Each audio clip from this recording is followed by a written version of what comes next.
नमस्कार। आप सभी का बहुत बहुत स्वागत। आप देख रहे हैं आपका अपना चैनल हिंदी खबर।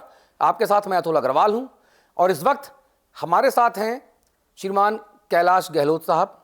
आप दिल्ली सरकार के मंत्री हैं। आपके पास गृह है, परिवहन है, आईटी है, महिला एवं बाल विकास है, प्रशासनिक सुधार है और इसके अलावा आप सुप्रीम कोर्ट के वकील रहे हैं। आप आम आदमी पार्टी का सरकार का नॉन कंट्रोवर्शियल चेहरा है। कभी किसी भी कंट्रोवर्सी के साथ गहलोत साहब का दूर दूर तक कोई रिश्ता, कोई नाता कहीं नहीं रहा। स्वागत हिंदी खबर पे। Thank you. परिचय में कुछ छूटा तो नहीं? नहीं, बहुत बढ़िया से आपने हर चीज़ को, आपने हर पहलू को छुआ आपने। जी। आपके कामों की शुरुआत मैं करना चाहता हूं पहले, क्योंकि राजनीति तो देश भर में हो रही है। हम चंडीगढ़ पे भी बात करेंगे, हम यहाँ वहाँ भी बात करेंगे, इंडी पे बात करेंगे, लेकिन पहले काम पे बात करते हैं, क्योंकि आप हमेशा काम की राजनीति करते हैं। नजफगढ़ क्षेत्र का प्रतिनिधित्व करते हैं आप। परिवहन विभाग में क्या हो रहा है इस वक्त? परिवहन विभाग में मेरे ख्याल से, अगर मैं गलत नहीं हूँ, तो पूरे देश में जितना काम दिल्ली में परिवहन विभाग में हो रहा है और जो माननीय सीएम अरविंद केजरीवाल जी की सोच है, और आपने कहा कि काम की राजनीति, क्योंकि हमने मेरे ख्याल से किसी और प्रकार की राजनीति हमें ना आती है। मेरे ख्याल से दिल्ली के भी इतिहास में जितना काम ट्रांसपोर्ट सेक्टर में इन पिछले 2015 से लगाइए, 17 से लगाइए, लेके अब तक जितना आप you pick up any vertical transport का, मेरे ख्याल से वी हैव रिवैम्प्ड हर चीज़ को। क्योंकि मुझे याद है माननीय सीएम अरविंद केजरीवाल जी ने बार बार ये कहा है कि दिल्ली का जो ट्रांसपोर्ट सिस्टम है वो देश का ही नहीं बल्कि दुनिया का सबसे बढ़िया ट्रांसपोर्ट सिस्टम हमें दिल्ली वासियों को देना है। और दिल्ली जो है वो पूरे देश का कैपिटल है। कोई भी व्यक्ति अगर बाहर से आता है या हमारे दूसरी स्टेट से आता है तो वो देखता है दिल्ली में क्या हो रहा है। और इसके साथ साथ मैं ये भी कहूँगा, और कहना गलत नहीं होगा, कि Delhi has always shown path to other states. अब चाहे वो फिर उसको आप Arvind Kejriwal model of governance कहिए या दिल्ली मॉडल ऑफ गवर्नेंस कहिए, शिक्षा की आप अगर बात करें, स्वास्थ्य की बात करें, तो उसी प्रकार से ट्रांसपोर्ट सिस्टम में भी हमने जो चीज़ें कुछ साल पहले स्टार्ट की, आज वो सारी चीज़ें जो हैं दूसरी स्टेट्स फॉलो कर ली। जैसे मैं अगर कहूँ कि आप मुझे ऐसी 5 बड़ी बातें बताएं जो दिल्ली के परिवहन की व्यवस्था को चौकस करती है, चाक चौबंद करती है, अनुकरणीय बनाती है और जो बाकी प्रदेश के लोग हैं वो उसको फॉलो करते हैं। क्योंकि मैंने रिपोर्ट्स देखी जहाँ पे देखा क्या कि देश के बाहर के लोग भी दिल्ली की परिवहन व्यवस्था को देखने आए और उस मॉडल की तारीफ करके गए। तो 5 बिंदु बता दें मुख्य। सबसे पहले तो आप लीजिए जो कि पूरी दुनिया में इतने बड़े स्केल पे कहीं नहीं हुआ। आप महिलाओं का फ्री सफ़र देखिए। जो चिंगारी यहाँ से उठी चिंगारी ही थी वो। जो चीज़ यहाँ से चालू हुई वो आज किसी भी स्टेट की ताकत नहीं जो उसको मना कर दे। और उसके पीछे ऐसा नहीं है कि हम सुबह उठे और हमने कहा जी महिलाओं को सफ़र फ्री कर दे। उसके पीछे हमने बहुत रिसर्च किया, क्योंकि सीएम साहब का भी ये मानना था कि यार अगर हम महिला सुरक्षा की बात करते हैं, अगर वुमेन एम्पावरमेंट की बात करते हैं, तो फिर उनको वो आज़ादी होनी चाहिए। बिना सोचे समझे वो अगर अपना सफ़र एक सेफ़ एनवायरनमेंट में कर सकें तो मेरे ख्याल से फिर किसी भी सीएम को किसी और चीज़ की आवश्यकता नहीं है। हमारी हज़ारों महिलाएं जो हैं, पहले सिर्फ वो 10 रुपये का टिकट या 15 रुपये का टिकट बचाने के लिए अंधेरे में निकल पड़ती थी चलते हुए। और आज देखिए, अब आज जब मैं महिलाओं से मिलता हूँ तो सुबह हमें महिला मिली, मैं भी बसों में खूब सफ़र किया है, अलग अलग मेट्रो में सफ़र किया है। I'll give a very small example, पर उसके पीछे उनका जो पीछे एक बहुत गहरी चीज़ छिपी है वो देखिए आप। मैंने कहा बहन जी कहाँ से आ रहे हैं आप? उन्होंने कहा बेटा मैं 5-6 महिलाएं हैं। उन्होंने कहा हम इंडिया गेट देखने गए थे। तो इसका मतलब ये हुआ कि आप ये देखिए, वो कुछ चंद पैसे बचाने के लिए वो आज तक दिल्ली में रहते हुए वो इंडिया गेट नहीं देखा उन्होंने। तो वो एक जो फ्रीडम है कि बेस्ट हमारी बसें जो हैं, आज आप न्यूयॉर्क जाएं, हांगकांग जाएं, सिंगापुर जाएं, वही बसें, उसी तरह की बसें आज आपको दिल्ली की सड़कों पे मिल रही हैं। सो दैट वाज तो नंबर 1। नंबर 2, हमने बस मार्शल स्कीम लॉन्च की थी इतने बड़े लेवल पे, keeping in mind the safety and security of passengers, इतने बड़े उस पे वो, और बहुत बढ़िया चली।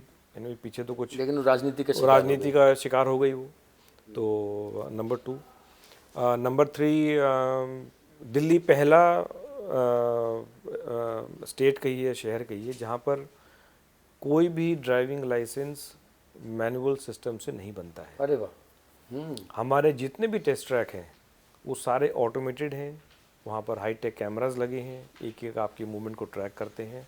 आपका जो रिज़ल्ट आता है वो वहाँ जो इंस्पेक्टर है या जो एमएलओ है वो डिसाइड नहीं करता है, उसका रिज़ल्ट वो जो कंप्यूटर, जो कैमरास कनेक्टेड है कंप्यूटर से, और एक एक आपकी मूवमेंट को 5, 6, 7 स्किल टेस्ट है, उससे वो फिर निकल के आता है। तो वो एक रोड सेफ्टी से बहुत बड़ा जो मुद्दा जुड़ा हुआ है। तो 3 हो गए। 3 हो गए। चौथा, फेसलेस सर्विसेज। पहला स्टेट पूरे देश में जिन्होंने अपने डिपार्टमेंट की पूरी सर्विसेज फेसलेस कर दी। अब ऑनलाइन और फेसलेस में अंतर है। ऑनलाइन मतलब कि आप अप्लाई कर सकते हैं, लेकिन आपको वो काम कराने के लिए आपको डिपार्टमेंट जाना पड़ता है। तो फेसलेस से मतलब है कि आपको किसी भी अधिकारी से हमारे किसी भी ऑफिस जाने की आवश्यकता नहीं है। तो सपोज हमारी 40 सर्विसेज हैं ट्रांसपोर्ट डिपार्टमेंट में, आउट ऑफ 40, 38 सर्विसेज फेसलेस हैं। 2 कौन सी बची? जहाँ पर आप अपना परमानेंट ड्राइविंग लाइसेंस देने जाते हैं, क्योंकि बिना टेस्ट के आपको परमानेंट नहीं मिल सकता। हमारा जो लर्निंग लाइसेंस है वो भी आप घर बैठे बना सकते हैं, आपको कहीं जाने की जरूरत तो यानी कि अब सरकारी विभागों में जो पहले शोषण होता था सर, कि लोग बाबू के चक्कर लगा रहे हैं, खड़े हुए हैं, लंच हो गया जी, अभी नहीं है जी, अभी साहब का मन नहीं है साहब, वो है बाबू लेकिन वो पैसा लेके चक्कर में लगा रहता आप था। हमारे आज किसी भी ट्रांसपोर्ट डिपार्टमेंट की अथॉरिटी जो हम बोलते हैं उसमें चले जाइए, सबसे बिजीएस्ट अथॉरिटी, आप चाहे सराय काले की बात कीजिए, आईपी डिपो पे वहाँ बात कीजिए, या जनकपुरी है, राजौरी गार्डन है, वसंत विहार में काफ़ी भीड़ हुआ करती थी, खाली है, कोई नहीं है वहाँ पे। तो 2 सर्विसेज इसके लिए जाना पड़ता है, एक है परमानेंट ड्राइविंग लाइसेंस और दूसरा है फिटनेस, गाड़ी की फिटनेस। ये 2 छोड़ के आपको हमारे किसी भी डिपार्टमेंट, अथॉरिटी, अफसर से मिलने की आवश्यकता नहीं है। लाखों करोड़ों लोग जो है वो इस चीज़ का फ़ायदा उठा रहे हैं। जी, 4 आप सोचिए, न्यूयॉर्क में बैठे हैं, आपको अपना लर्निंग बनाना है, आप बना लीजिए। आपको अपना ड्राइविंग लाइसेंस रिन्यू करना है, एक्सपायर हो रहा है, आप कहीं भी बैठे, आप शिमला में हैं, आपको सिर्फ इंटरनेट चाहिए, कंप्यूटर चाहिए, और कंप्यूटर में कैमरा चाहिए, दैट्स ऑल। वेरी गुड, 4 हो गई सर। 4 हो गए। 5वीं, एनफोर्समेंट की अगर बात करूं कि देखिए, हमारी बसें तो वर्ल्ड क्लास लेवल हो गई हैं, स्टेट ऑफ द आर्ट, लेकिन हमारी बसें किस प्रकार से सड़कों पे चल रही हैं, मेरे ख्याल से पूरी दुनिया में इतना बड़ा एनफोर्समेंट ड्राइव आज तक कहीं भी नहीं हुआ। आई थिंक ये हमने अगर मैं गलत नहीं हूँ तो 22 अप्रैल में हमने चालू किया था, और आज भी हमारे लगभग 80 से ज़्यादा ट्रांसपोर्ट डिपार्टमेंट की व्हीकल्स बार बार ड्राइवर्स को काउंसिल कर रहे हैं कि भाई आपने देखा होगा बस के पीछे हमने लगा कि मैं बस लेन में चल रहा हूँ, इसमें आपके और केजरीवाल साहब की फोटो लगी रहती है। फोटो लगी रहती है। हालांकि वो बड़ा चैलेंजिंग टास्क है दिल्ली जैसी सड़कों पे, क्योंकि काफ़ी बार हमने देखा कि ड्राइवर की गलती नहीं है। अब लेफ्ट में अगर कोई ऑटो खड़ा है, टैक्सी खड़ी है, कोई किसी ने अपनी गाड़ी पार्क कर दी है, तो फिर वो लेफ्ट में, आप बस लेन तो ऑक्यूपाई हो गई, काफ़ी जगह इंक्रोचमेंट है, पार्किंग ही हो रही है। आप अगर सपोज, मैं आपको बेस्ट एग्जांपल देता हूँ, आईएनए में आप देखिए, आईएनए की जो पूरी बस लेन है उसमें सारी गाड़ी खड़ी है। ऐसे आप साउथ वेस्ट के सामने जो टिम्बर मार्केट है वहाँ देखिए, लेफ्ट हैंड में और राइट हैंड में पूरी बस लेन में टेम्पो खड़े हैं, और हालांकि हमने काफ़ी बार उसको कोशिश किया हटाने की, लेकिन मेनली वो पुलिस का काम है कि भाई गाड़ियों को। सो कहीं ना कहीं हमने सेंसिटाइज किया, बल्कि इसके साथ साथ मैं एक और चीज़ बताता हूँ आपको। पूरे देश में हमारी पहली फ्लीट है दिल्ली सरकार की, जिसमें हर बस में सीसीटीवी कैमरा है, हर बस में जीपीएस है, और हर बस में पैनिक बटन है।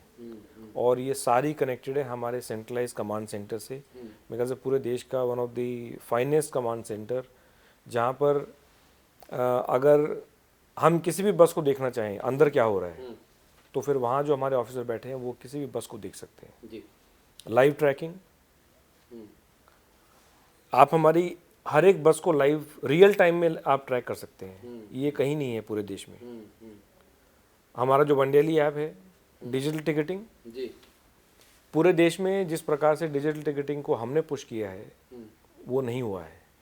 तो फिर मैं तो आपने 5 कहे थे, हम फिर जी। मैं प्रदूषण को रोकने को लेकर भी दिल्ली की ट्रांसपोर्ट सिस्टम पर हमेशा सवाल खड़े होते रहे हैं। उसी कड़ी में आप लोग इलेक्ट्रिक व्हीकल का ज़्यादातर इस्तेमाल कर रहे हैं। मैंने आपका एक बयान देखा जिसमें आपने कहा कि दिसंबर महीने में राजधानी दिल्ली में जितनी भी गाड़ियाँ बिकी उसका 19.5% वो ईवीज़ हैं। तो ये और जो आपकी जो केजरीवाल साहब की और आपकी जो पॉलिसी है ईवी को प्रमोट करने की, मैं चाहूँगा कि उस पॉलिसी के बारे में बताएं और कैसे उसको और ज़्यादा सशक्त कर रहे हैं, आप ये बताएं। तो आई थिंक ये कहना गलत नहीं होगा कि it is one of the finest policies not only in India, लेकिन अगर आप देश दुनिया भर में बात करें तो जितनी भी ईवी पॉलिसीज़ हैं वन ऑफ द फाइनेस्ट था। ये मैं नहीं कह रहा, जितने कंसल्टेंट्स हैं, जितने रिसर्च अलग अलग हुए, उन्होंने कहा कि दिल्ली की जो ईवी पॉलिसी है जो अरविंद केजरीवाल जी की पूरी लीडरशिप में बनी, और ये शो करते हैं। देखिए आज लेटेस्ट फिगर अगर दिसंबर के उठाएं हम तो लगभग 1.66 लाख व्हीकल्स इस ईवी पॉलिसी के तहत बिक चुके हैं। हाँ, वेरी गुड। 179 CR हम सब्सिडी डिसबर्स कर चुके हैं।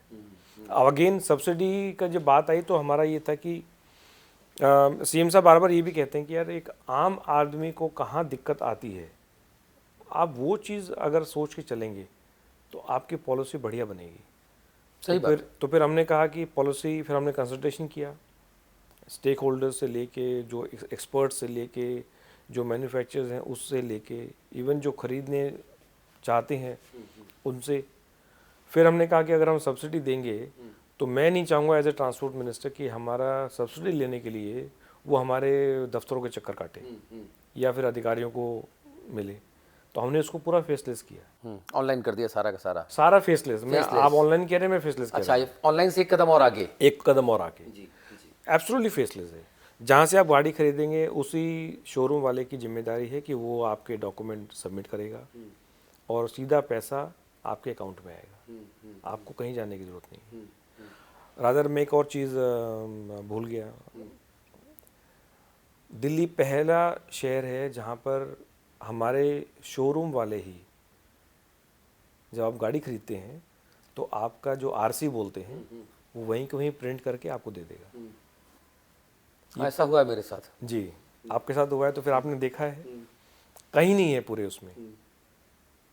और फिर उसका अभी ये हमने सिर्फ जो लाइट व्हीकल्स है उसमें है, अभी हम बहुत जल्दी इसको कमर्शियल व्हीकल्स में भी करने जा रहे हैं। इम्प्लीमेंट करने जा रहे हैं। तो पहले जो था कि आपने गाड़ी खरीद ली, अब आप 2 महीना जो है आप अपनी आरसी की वेट कीजिए, फिर आप किसी दलाल को ढूंढिए।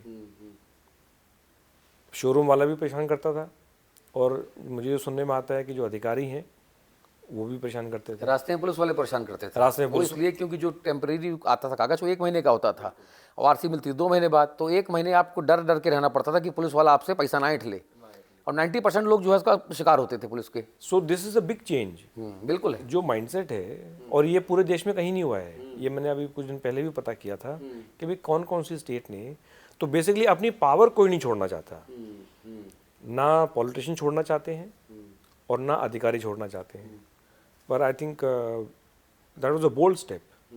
अच्छा, एक एग्रीगेटर पॉलिसी मैं देख रहा था आपके बारे में, मैंने सुना कि आपने बहुत इंटरव्यूज़ किए उस पर, एग्रीगेटर पॉलिसी फॉर कैब।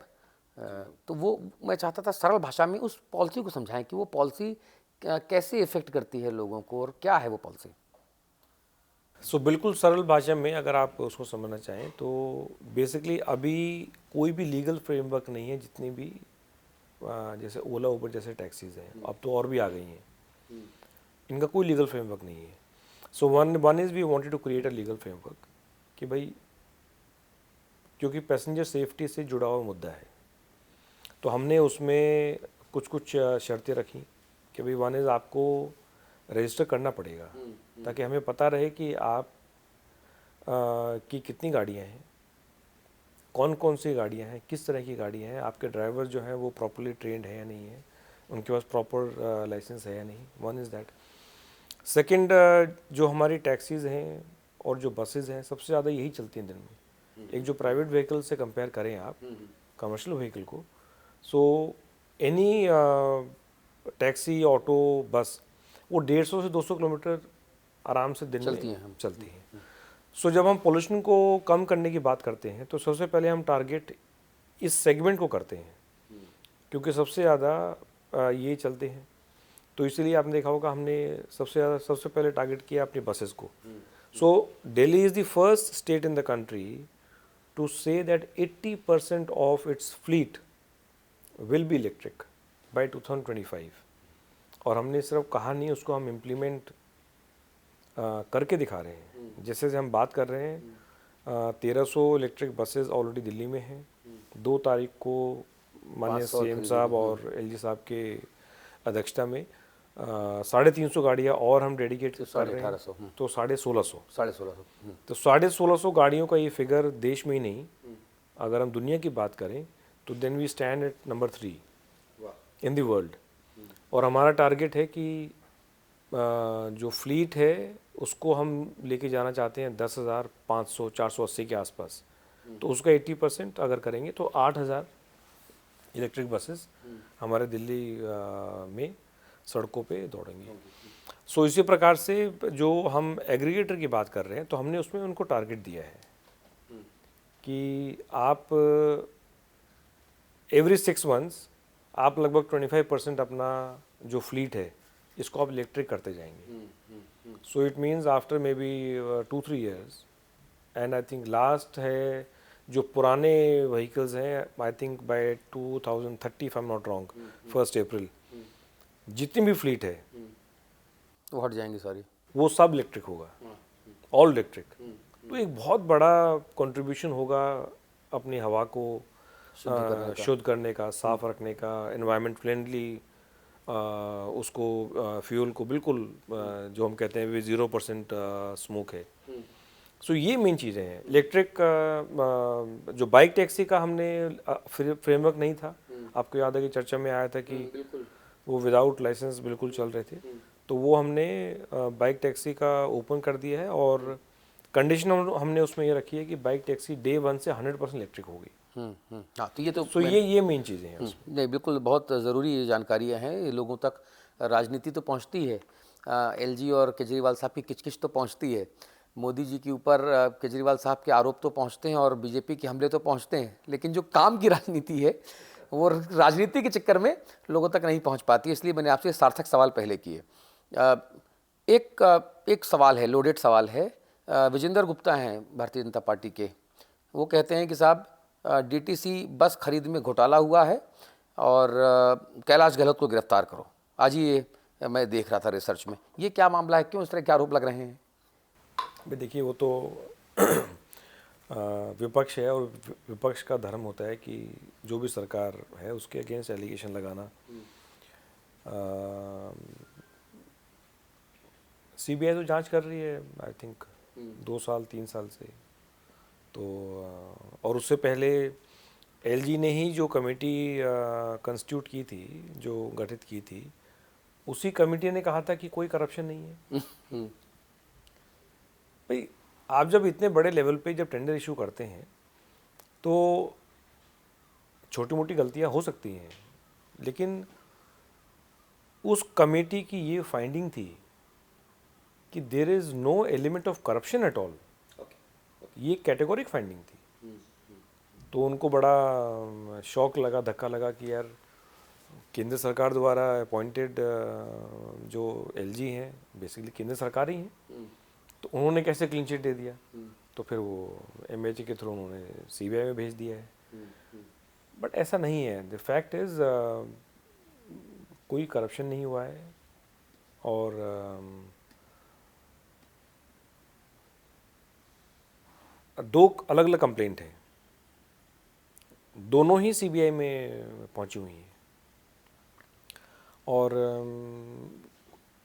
हमने तो खुद ही उनको रोक दिया कि भाई आप पहले प्रॉपरली इसको इन्वेस्टिगेट कर लीजिए, फिर हम बसें ले लेंगे। तो इनकी जो तो वो हिंदी में कहावत है ना, चित भी मेरी पट भी मेरी। तो इनकी वो बातें हैं। पहले कहेंगे बसें नहीं आ रही। अच्छा, मैं ये भी बताना चाहूँगा कि बसों की खरीद जो है वो एक बहुत मतलब पेचीदा मामला है। ये मुझे नहीं पता था। जब मैं ट्रांसपोर्ट मिनिस्टर बना उसके बाद मुझे लगभग 1-1.5 साल तक ये समझ नहीं आया कि क्यों कहते हैं कि भाई कॉमनवेल्थ के बाद से बसें दिल्ली में नहीं आई हैं। लेकिन जब वो टेंडर हमने इशू किए, फिर उनके रिस्पॉन्स आए, देखिए 2 या 3 प्लेयर हैं टोटल।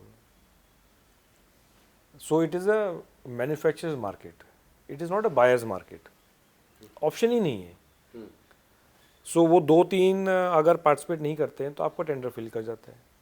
अगर कोई रेट ज़्यादा कोट कर देगा तो फेल हो जाएगा, अगर सिंगल कोट आएगा तो फेल हो जाएगा। तो सरकार नहीं करेगी कि भाई सिंगल कोट है। फिर ये कहेंगे आप हमने इन्हें सेटिंग कर ली मैन्युफैक्चरर से, फिर वो आरोप आएगा। तो मैंने खुद 2 बार टेंडर, अच्छा एक टेंडर को मैच्योर होने में मिनिमम बोल रहा हूँ आपको मैं, मिनिमम 12 से 14 महीने का प्रोसेस है सरकारी सिस्टम जो है। सरकारी सिस्टम जो है। सो इसका मतलब अगर आपका एक टेंडर फेल होता है तो फिर आप 1.5 साल लगेंगे आपको। तो आपका 1-1.5 साल खत्म हो गया। फिर आप 1.5 साल के प्रोसेस चलाइए। तो क्या आपको ऐसा लगता है कि बीजेपी इस तरह से अनर्गल आरोप लगा के आप लोगों के जो काम करने की राजनीति है, जो रफ्तार है, उस रफ्तार को जो है वो डिले करना चाहती है? मैं वही कह रहा हूँ। सो वन इज बसें नहीं आ रही हैं, बसें नहीं आ रही, बसें नहीं आ रही हैं। जब हम टेंडर इशू करेंगे तो कहीं करप्शन हो गया, करप्शन हो गया। पहली कंप्लेंट एसीबी में, दूसरी कंप्लेंट विजिलेंस में, तीसरी कंप्लेंट सीबीआई में, चौथी कंप्लेंट ईडी में। तो ये पूरा सिलसिला जो है फिर वो माहौल बनाया जाता है। फिर मीडिया ट्रायल होता है, फिर मीडिया ट्रायल होता है। और उसके बाद केजरीवाल सरकार कोई काम नहीं कर रही।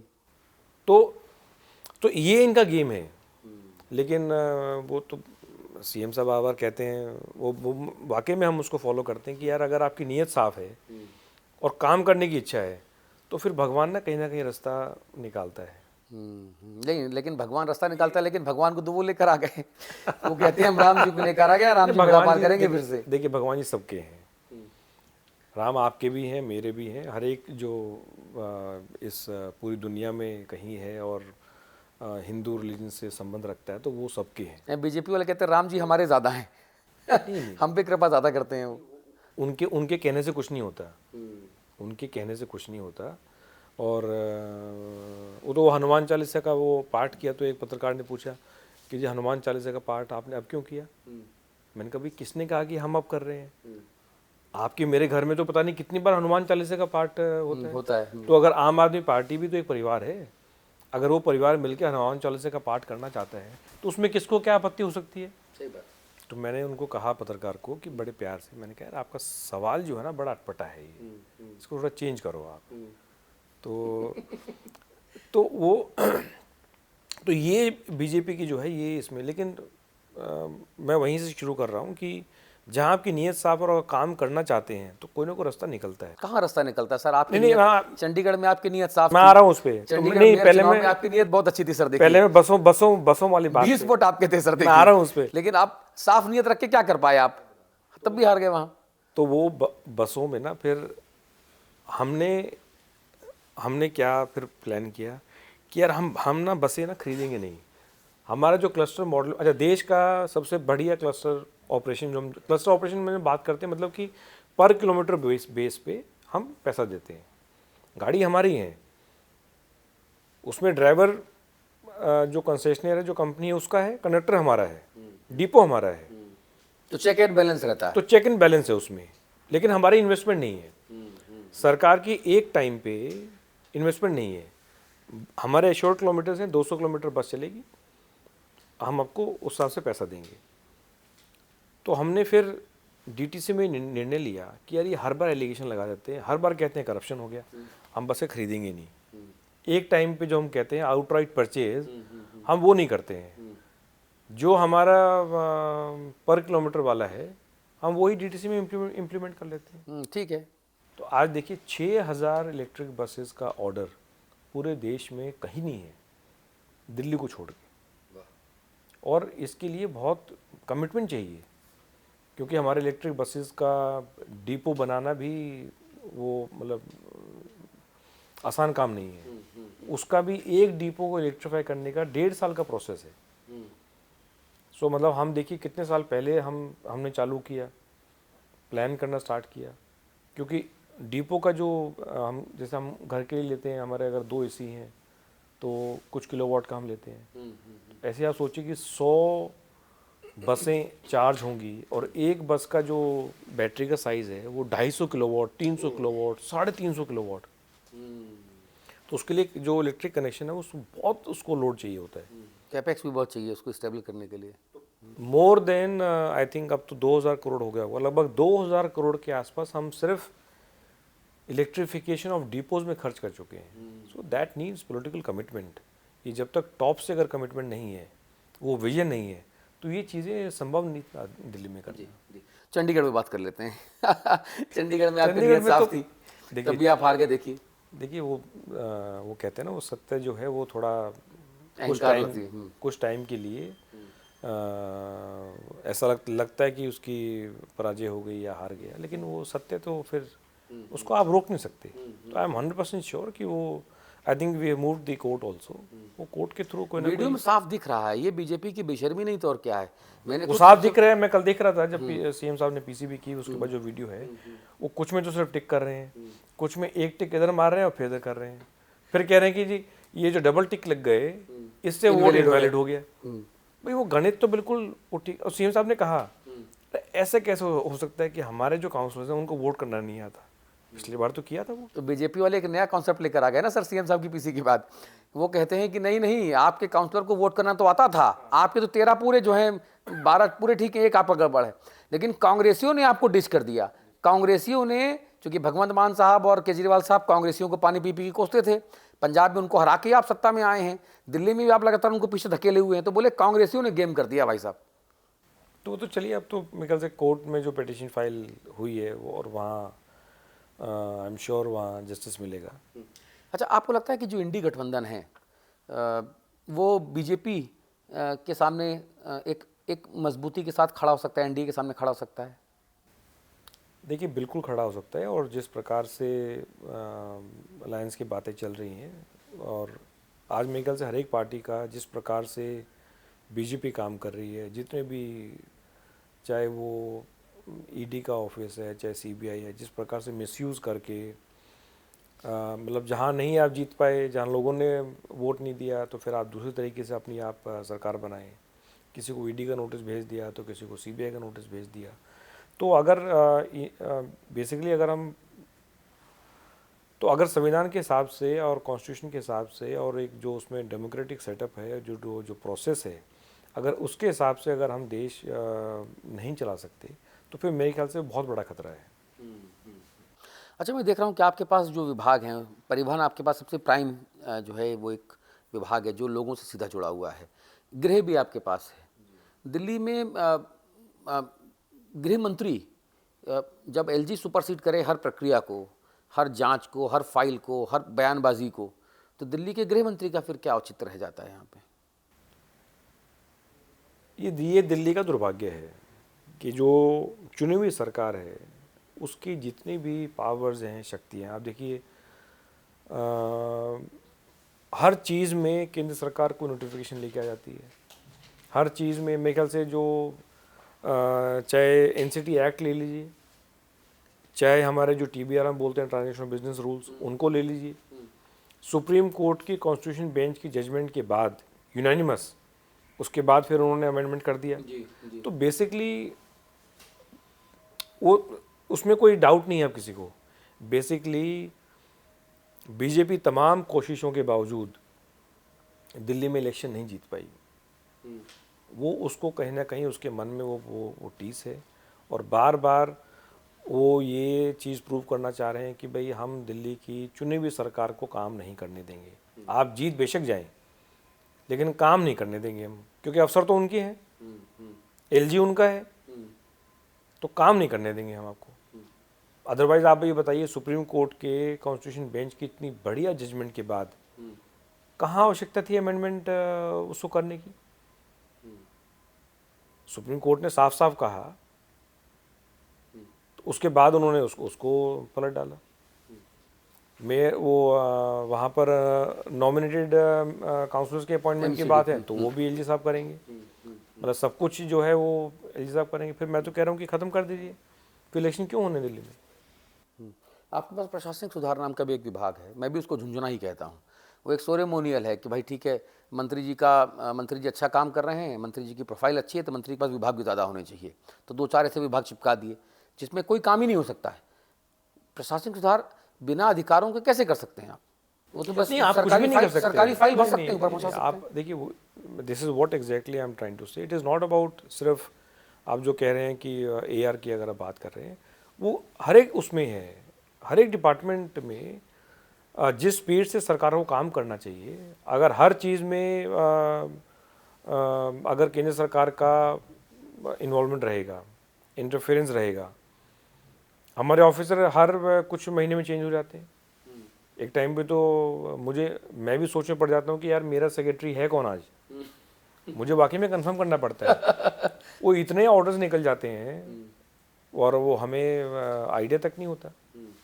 यानी जो अधिकारी आपको सपोर्ट करे तो उसका तबादला होना तय है, और जो आपको सपोर्ट ना करे वो एलजी की आंखों का तारा, जैसे चीफ सेक्रेटरी। एलजी की आंखों का तारा, केंद्र सरकार की आंखों का तारा, सबका तारा।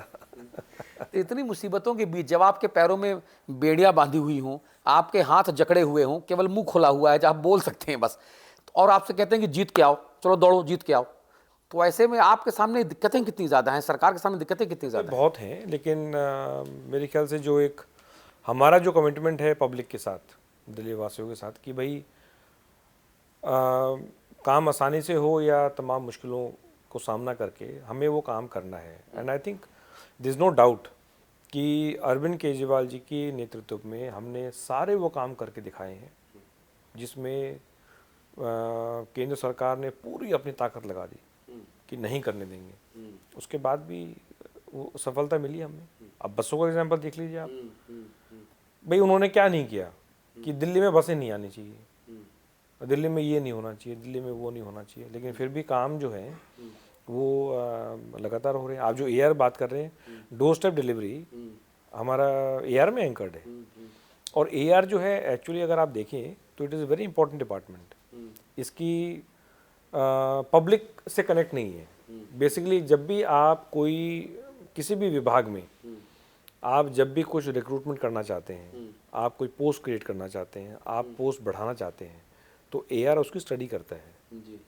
उसको फिर रैशनलाइज करता है कि भाई नहीं, आपकी इतने अधिकारियों की ज़रूरत नहीं है, इतनी पोस्ट की ज़रूरत नहीं है, और वो पूरी हर एक डिपार्टमेंट की फाइल जो एआर में आती है। बट आई थिंक पब्लिक से जो कनेक्शन है एआर डिपार्टमेंट का, तो फिर हमारी वो डोर स्टेप डिलीवरी है। डोर स्टेप डिलीवरी भी it is a unique programme जो पूरे देश में कहीं नहीं है, दुनिया में कहीं नहीं है, और लाखों लोग जो हैं वो उसका बेनिफिट उठा रहे हैं। आप बताइए कौन से स्टेट में है कि आप 100 सर्विसेज, अगर आपको ऑफिस नहीं जाना तो मोबाइल सहायक जो है आपके घर आएगा, केवल आपको 50 रुपीज़ देने हैं, आपका पूरा काम करके देगा, टैब साथ में लेके आता है आपके हिसाब से, आपकी कन्वीनियंस के हिसाब से, डिपार्टमेंट के हिसाब से नहीं है। आप जब 1076 नंबर डायल करते हैं तो वो हमारे कॉल सेंटर में जाती है कॉल, वहाँ से सपोज आपने फ़ोन किया तो वो ये नहीं कहेगा कि अतुल जी 10 बजे हमारा मोबाइल सहायक आएगा, वो पूछेगा आपसे कब आना है, कब आना है, वो आपको बताएगा। आप सपोज कहेंगे आपको ड्राइविंग लाइसेंस बनाना है, सो हमारा जो एग्जीक्यूटिव है वहाँ पे वो आपको बताएगा कि जी आप ये डॉक्यूमेंट आपको चाहिए होंगे, इन डॉक्यूमेंट्स को आप तैयार रखिए, क्या ये डॉक्यूमेंट आपके तैयार हैं। आप अगर ओके कहेंगे तो आपसे पूछेंगे फिर कि कब आना है। अब आप बताइए कि मोबाइल से कब आएगा आपके पास। आप अगर कहेंगे भाई शाम को 7 बजे आना है तो वो 7 बजे आएगा, आप उसके पास टैब है, और जब तक आपका वो काम पूरा नहीं होता मोबाइल सहायक उसको ट्रैक करता है, ट्रैक करके फिर वो ड्राइविंग लाइसेंस, और आपको केवल 50 रुपीज़ देने हैं, बाकी जो खर्चा है वो सरकार ऑब्जॉर्व करती है। तो इतना बढ़िया काम आपने दिल्ली में किया। आप ये देखिए हमारे फेलोज थे, फेलोज कितने बढ़िया काम कर रहे थे। किसी भी पॉलिसी को, सपोज ईवी पॉलिसी है, हमारे जो गवर्नमेंट डिपार्टमेंट है और जो ऑफिसर है उनमें उतना बैंडविड्थ नहीं है कि इतनी पॉलिसी को वो तुरंत बना सकें। तो सही पूछें तो आप डोर स्टेप डिलीवरी है, चाहे हमारी ईवी पॉलिसी है, चाहे और जितने भी डिपार्टमेंट अलग अलग मिनिस्ट्रीज में जो पॉलिसीज हैं, इन पे सब पे फेलोज ने बहुत मेहनत किया। वो सारे फेलोज ही हटा दिए। तो आप जो कह रहे हैं कि कहीं ना कहीं खींचने की, हाँ वही हो रहा है, दिख रहा है। लेग पुलिंग है, काम को रोक दो। जब काम नहीं होगा तो हम जब पब्लिक में जाएंगे तो फिर हमें जवाब देना पड़ेगा। जवाब देना पड़ेगा। सो वो तो दिल्ली में इतना अच्छा काम किया सर आपकी सरकार ने, उसके बाद दिल्ली गवर्नेंस मॉडल को दिखा के आपने पंजाब में सरकार बना ली।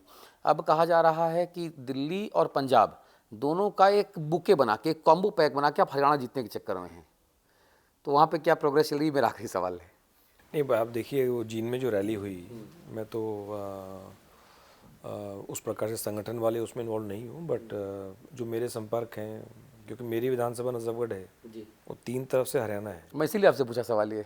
और हम अपनी विधानसभा को मिनी हरियाणा बोलते हैं, क्योंकि मेरे ख्याल से हरियाणा का कोई, स्पेशली जो झज्जर, बहादुरगढ़, सोनीपत, ये जो बेल्ट है पूरी, मेरे ख्याल से कोई ऐसा गांव या कोई ऐसा जगह नहीं जहाँ से वहाँ के लोग ना बस। आई थिंक लोग आम आदमी पार्टी को चाहते हैं। जिस प्रकार की जो काम की राजनीति, 8-8 घंटे लाइट नहीं आती वहाँ पे, 12-12 घंटे लाइट नहीं आती है। तो जब वही लोग, तो ये उनकी बिल्कुल मतलब फ्रैंक ओपिनियन है। अच्छा, सीएम साहब तो कह रहे हैं भी हम 24 घंटे बिजली देंगे और बिल भी 0 आएगा। अब पूरा मॉडल बता दिया उन्होंने कि मैं इंजीनियर हूँ, ये बता दिया। तो वो कहीं ना कहीं जो चीज़ें, अच्छा मैं एक और एग्जांपल देता हूँ आपको। बाड़सा गांव है मेरी विधानसभा से थोड़ी सी आगे, मेरी विधानसभा नहीं, मटियाला विधानसभा है, लास्ट विलेज से उसके आगे एम्स है। सो वहाँ पर मुझे बहुत रिक्वेस्ट आती थी। वन इज जो पेशेंट वहाँ जाते हैं एम्स में, सेकंड जो वहाँ का स्टाफ है।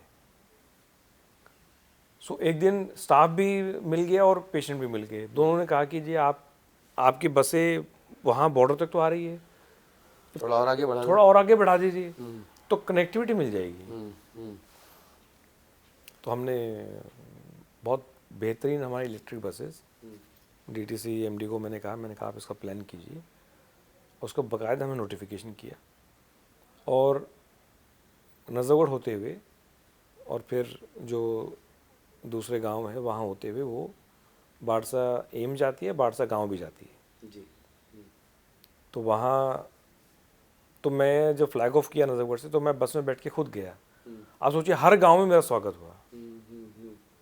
उन्होंने कहा जी हमने नहीं सोचा था कभी कि ऐसा होगा, क्योंकि वहाँ ट्रांसपोर्ट है ही नहीं, कोई बस है ही नहीं। अब आप इंटरेस्टिंग चीज़ सुनिए।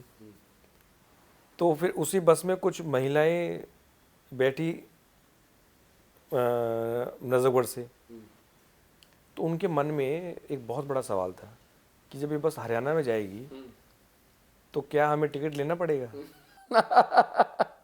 अच्छा। तो उन्होंने बड़ी हिम्मत जुटा के फिर पूछ ही लिया कि सर क्या होगा, मतलब हमें। मैं कहा देखो बस है दिल्ली सरकार की, और दिल्ली सरकार, अरविंद केजरीवाल जी ने बिल्कुल ये साफ साफ कहा है कि जब तक आम आदमी पार्टी की सरकार है तो महिलाओं का सफ़र फ्री रहेगा। वो बस हरियाणा भी क्यों ना चली जाए, चाहे वो कहीं भी जाए, अगर दिल्ली सरकार की बस है तो फिर महिलाओं को टिकट लेने की ज़रूरत नहीं है। बहुत बढ़िया।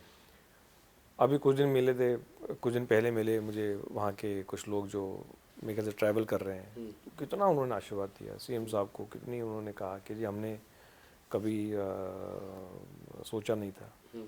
तो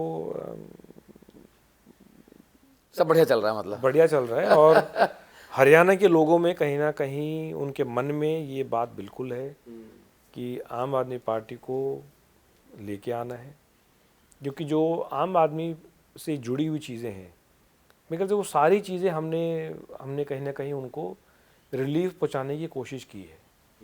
चाहे वो एजुकेशन है, हेल्थ है, बिजली के बिल हैं, बिजली सप्लाई का इशू है, ट्रांसपोर्ट की अगर बात करें, दवाइयों की बात करें, तो तीर्थ यात्रा की बात करें, तो वो चीज़ें जो हैं वो आई थिंक लोग प्रभावित हैं और मुझे पूरी उम्मीद है कि कुछ ना कुछ बदलाव ज़रूर होगा। चलिए, बहुत अच्छा लगा आपसे बात करके सर। और जैसा मैंने आपके बारे में सुना था कि एक नॉन कंट्रोवर्शियल चेहरा, भले कितने भी आप कंट्रोवर्शियल सवाल पूछिए, लोडेड सवाल पूछिए, कैलाश गहलोत साहब अपनी चिर परिचित मुस्कुराहट वाले अंदाज में अपनी बात कह के, नॉन कंट्रोवर्शियल बात कह के, काम की राजनीति, और एक है काम की राजनीति और एक है CALM, वो वाली काम, शांति वाला काम। तो कैलाश गहलोत साहब काम से काम लेते हैं, CALM वाले काम से काम वाली राजनीति करते हैं, और वो ऐसा मैं आपको सामने वैसा पा भी रहा हूँ। तो बहुत सारी शुभकामनाएं, बहुत साधुवाद आपको कि आप जो काम जनहित में कर रहे हैं सर, वो काम आपकी भावना अनुरूप लोगों तक पहुँचे, और जो भी आपने अपने लिए गोल सेट किए हैं उनमें आपको कामयाबी मिले, ये मैं शुभकामनाएं देता हूँ। बहुत बहुत धन्यवाद। बहुत बहुत धन्यवाद बहुत सर। अच्छा लगा आपसे। मुझे बहुत मजा आया आपसे बात करके। जनरली राजनेता इतने सहज और इतने सीधे होते नहीं हैं, ये एक नोशन बना है देश का तो आप उससे एकदम बुलेट हैं। बहुत बहुत शुक्रिया। हिंदी खबर पर खबरों का सिलसिला लगातार जारी है। नमस्कार।